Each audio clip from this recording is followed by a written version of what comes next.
Jeden Morgen, wenn die Sonne aufgegangen ist der Mogli auf dem Rücken vom Leitbüffel Rama durchs Dorf geritten. Aus den Ställen sind dann die anderen Büffel rausgekommen, einer nach dem anderen. Gemütlich sind die blaugrauen Tiere mit den langen, geschwungenen Hörnern ihrem Leitbull und am neuen Hirt gefolgt. Der Mogli hat die Herde durch die Ebene bis zum Waingunga-Fluss geführt. Dort konnten die Tiere grasen und im flachen Wasser trinken.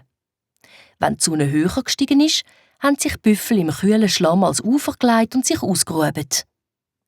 An dem Tag hat sich auch der Mogli in den Schatten gesetzt und seine Herde beobachtet. Plötzlich hat er gespürt, dass er gar nicht allein ist. Sein ältester Wolfsbrüder ist hinter einem Busch vorgekommen. Hey Mogli, endlich finde ich dich. Du schmeckst ja wie ein richtiger Mensch, nach Rauch und Büffel. Schön, dass du da bist, graue Brüder. Wie geht's der Familie? Sind alle zu Weg? Daheim ist alles bestens. Aber Mogli, ich bin da, um dich zu warnen. Der Shere Khan sucht dich. Er hat geschworen, dass er dich umbringen will. Alle Tiere im Dschungel haben ihn ausgelacht, weil er nicht einmal mit einem kleinen Bub wie dir fertig geworden ist. Der Shere Khan will mich töten?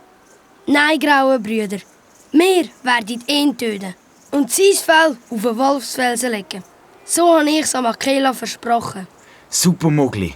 Du hast also nicht vergessen, dass du ein Wolf bist. Nein, aber ich habe auch nicht vergessen, dass mich mein Rudel ausgestoßen hat. Der graue Brüder hat dem Mogli versprochen, dass er den Tiger wird beobachten und ihm sofort helfen, wenn er zum Dorf ankommen würde. Schon wenige Tage später war es dann so wie gsi. Wo sich Büffel satt und zufrieden im Schlamm gewälzt haben, ist der Mogli zurück zu seinem Schattenplatz gekommen. Dort hat bereits sein Wolfsbrüder auf ihn gewartet. Genug weit weg vom Flussufer, dass ihn die Büffel nicht sehen konnten. Und noch ein zweiter Wolf hat auf den Mogli gewartet. Hallo Mogli. Akela, du bist ja auch da. Ich bin gekommen, um dir im Kampf gegen den Shere Khan zu helfen. Er ist schon ganz in deiner Nähe. Ich habe ihn gesehen. Er liegt dort hinten in der Schlucht und schläft. Er wartet, bis es dunkel wird. Und wenn du zurück ins Dorf gehst, dann greift er dich an. Meint er wirklich, dass ich warte, bis er wieder verwacht und mich angreift?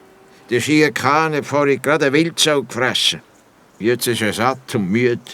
Er rechnet sicher nicht damit, dass er jetzt kämpfen muss. Er hat gar nichts gelernt aus seinen Niederlagen. Und genau das ist sein Problem. Lasst zu, ihr beiden. Helfen mir, den Büffel in die Schlucht zu treiben.